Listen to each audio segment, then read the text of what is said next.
മുഖ്യമന്ത്രി പിണറായി വിജയനെതിരെയുള്ള എം.ടി. വാസുദേവൻ നായരുടെ വിമർശനം ഏറ്റെടുത്ത രാഷ്ട്രീയ സാംസ്കാരിക കേരളം താൻ യാഥാർത്ഥ്യമാണ് പറഞ്ഞതെന്നും അത് ആർക്കെങ്കിലും ആത്മവിമർശനത്തിന് വഴിയൊരുക്കിയാൽ അത്രയും നല്ലതെന്നുമുള്ള എം.ടിയുടെ വിശദീകരണം പരസ്യമാക്കി എഴുത്തുകാരൻ എൻ.ഇ. സുധീറും രംഗത്തെത്തി. കോഴിക്കോട് നടക്കുന്ന കേരള ലിറ്ററേച്ചർ ഫെസ്റ്റിവലിന്റെ ഉദ്ഘാടന ചടങ്ങിലായിരുന്നു മുഖ്യമന്ത്രി പിണറായി വിജയനെ വേദിയിലിരുത്തി എം.ടി. വാസുദേവൻ നായർ നിലവിലെ ഭരണ സംവിധാനത്തെയും നേതൃപൂജയ്ക്കെതിരെയും രൂക്ഷമായ വിമർശനമുയർത്തിയത്. മുഖ്യമന്ത്രിയെ മുന്നിലിരുത്തി എം.ടി. നടത്തിയ വിമർശനം കേന്ദ്ര സർക്കാരിനെതിരെയും റഷ്യൻ ഭരണാധികാരികൾക്കെതിരെയുമാണ് എന്ന വിശദീകരണം CPM ഭാഗത്തു നിന്ന് ഉയരുമ്പോഴാണ് ഇക്കാര്യത്തിൽ എം.ടി. തന്നെ നടത്തിയ വിശദീകരണം എഴുത്തുകാരൻ എൻ.ഇ. സുധീർ വെളിപ്പെടുത്തിയത്.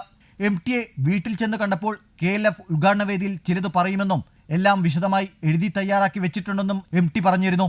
അതിത്രയും കനപ്പെട്ട ഒരു രാഷ്ട്രീയ വിമർശനമാകുമെന്ന് കരുതിയില്ല എന്നും വൈകിട്ട് കണ്ടപ്പോൾ തങ്ങൾ അതേപ്പറ്റി സംസാരിച്ചുവെന്നും പറഞ്ഞ സുധീർ എം.ടി. പറഞ്ഞ കാര്യം തന്റെ FB പോസ്റ്റിൽ വിശദീകരിച്ചതിങ്ങനെ: വിമർശിക്കുകയായിരുന്നില്ല, ചില യാഥാർത്ഥ്യം പറയണമെന്ന് തോന്നി, പറഞ്ഞു, അത്ര തന്നെ. അതാർക്കെങ്കിലും ആത്മവിമർശനത്തിന് വഴിയൊരുക്കിയാൽ അത്രയും നല്ലത്. തന്റെ കാലത്തെ രാഷ്ട്രീയ യാഥാർത്ഥ്യത്തെ കൃത്യമായി അടയാളപ്പെടുത്തുകയായിരുന്നു എം.ടി. കാലം അങ്ങയോട് കടപ്പെട്ടിരിക്കുന്നു എന്നും എൻ.ഇ. സുധീർ കുറിച്ചു. കാര്യങ്ങൾ വെട്ടിത്തുറന്നു പറഞ്ഞ എം.ടിയെ നട്ടലുള്ള വ്യക്തി എന്ന് നടൻ ജോയ് മാത്യു വ്യക്തമാക്കിയപ്പോൾ അധികാരികളുടെ മുഖത്തു തുപ്പുന്ന സമീപനമാണ് എം.ടി. പ്രസംഗത്തിൽ സ്വീകരിച്ചത് എന്നതായിരുന്നു ഹരീഷ് പേരടിയുടെ പ്രതികരണം. എഴുത്തുകാരും രാഷ്ട്രീയ നേതാക്കളും അണികളുമെല്ലാം ചിലരുടെ സ്തുതിപാഠകരാകുമ്പോൾ എം.ടി. കാണിച്ച ധൈര്യം മാതൃകയാക്കണം എന്നാണ് പൊതുസമൂഹത്തിന്റെയും പ്രതികരണം.